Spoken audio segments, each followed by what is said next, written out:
శ్రీగురుభ్యో నమః. హరి ఓం. జగతం పితరం వందే పార్వతీ పరమేశ్వరం. సర్వదం శ్రీ పార్వతీ పరమేశ్వరానుగ్రహగణాక్షబలసిత్యర్థం. మన యొక్క స్థితిగతులు కానీ, మనకు జరిగేటువంటి ప్రమాదాలు కానీ, మనకి కాలం కలిసి రావడం కానీ, లేదా ఇతరుల యొక్క ఇబ్బందుల వల్ల కానీ మనం ఆర్థికంగా కృషించడానికి కానీ, మన యొక్క ఆలోచన తప్పు మార్గాల్లోకి నడవడం కానీ, ఏదన్నా ఒక స్థలం మీద ఆశ కొద్దీ ధనాన్ని మనం పెట్టినట్లయితే కనుక దాని నుంచి అనేకమైన విపత్తులు మనం గురవుతూ ఉంటాం. కరెక్ట్గా రైట్ చాయిస్లో మనం పెట్టలేకపోయాం, ఇక్కడ పెట్టకూడదు, ఇది కొన్న దగ్గర నుంచే మనకి అనేకమైన ఇబ్బందులు కలుగుతున్నాయి, నేను ఈ స్థలానికి వచ్చిన తర్వాతే అనారోగ్య సమస్యలు పెరుగుతున్నాయి, ఆర్థికంగా రూపాయి నిలవట్లేదు ఈ ఇంట్లో అనేటువంటి అనేకమైనటువంటి ప్రశ్నలు మనం వింటూనే ఉంటాం. ఎందుకు గురువుగారికి జరుగుతాయి, మేము ఎన్ని పూజలు చేస్తున్నా అవ్వడం లేదు అని అంటే, జాతక చక్రాలని పరిశీలన చేయడం అనేటువంటిది రకరకాల విధానాల్లో ఉంటాయి. కొంతమంది అంశచక్రంలో, కొంతమంది ఆరూఢ చక్రంలో, మరికొంతమంది నవాంశ చక్రంలో, మరికొంతమంది దశాంశ చక్రంలో జాతకాల్ని పరిశీలన చేస్తూ ఉంటారు.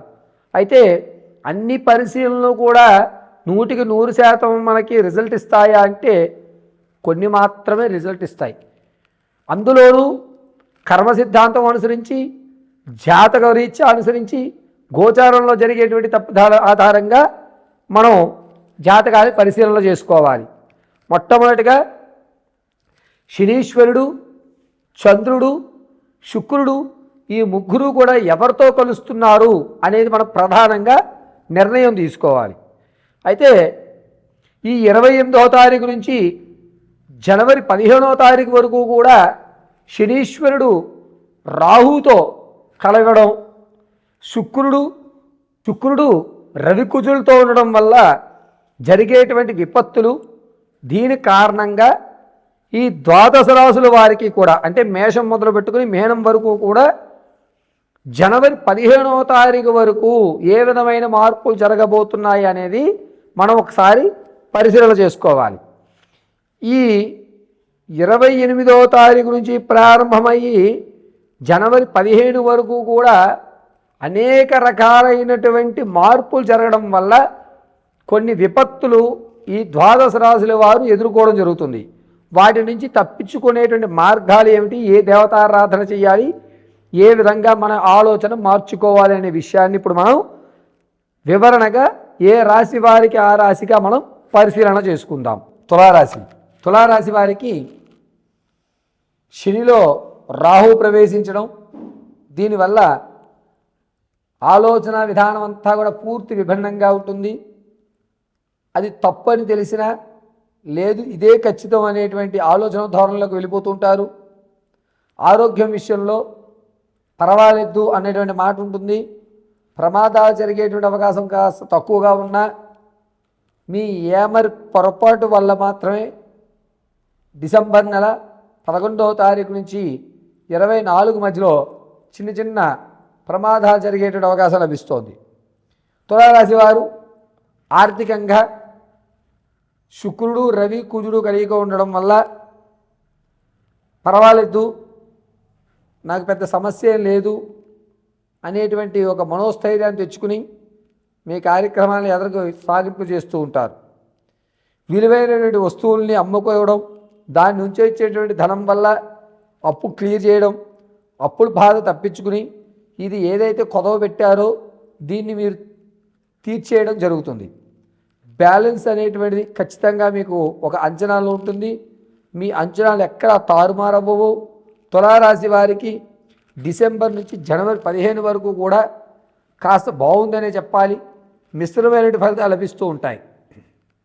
పైగా తులారాశి వారు ఎవరూ చేయనటువంటి విధంగా ఎవరి దగ్గర ఆటంకాలు వచ్చినటువంటి పనిని మీరు పూర్తి చేసి చిట్ట చివరిలో ప్రాజెక్ట్ని నిలబెట్టావయ్యా శభాష్ అనేటువంటి మాట వింటారు. శుక్రుడు రవి కుజుడు కలయిక ఉండడం వల్ల అద్భుతంగా మీ ఆలోచన ధోరణి ఉంటుంది. ఇది వరకు చూసే విధంగా కాకుండా ప్రతి సమస్యని 365 కోణాల్లోనూ ఆలోచించి సమాధానం చెప్తూ ఉంటారు.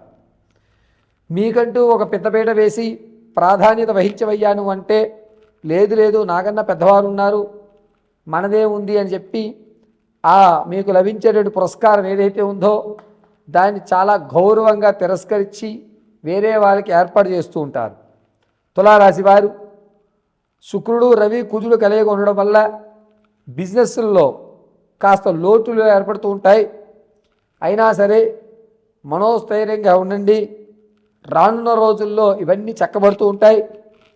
పైగా ఇంతకు ముందు మీరు వద్దు అని మానిపిచ్చేసినటువంటి ఉద్యోగులు కానీ లేదా పాత బంధాలు ఏవైతే ఉంటాయో అవి ఇప్పుడు మీకు ఖచ్చితం అనిపించి మీరే వెళ్ళి వాళ్ళని తీసుకువచ్చి మళ్ళా మీ యొక్క జాబులో పెట్టుకోవడం, దీనివల్ల మళ్ళా మీరు పునరుద్ధరీకరణ చేసుకుని మీ వ్యవస్థ అంతటినీ కూడా కొనసాగిస్తూ ఉంటారు.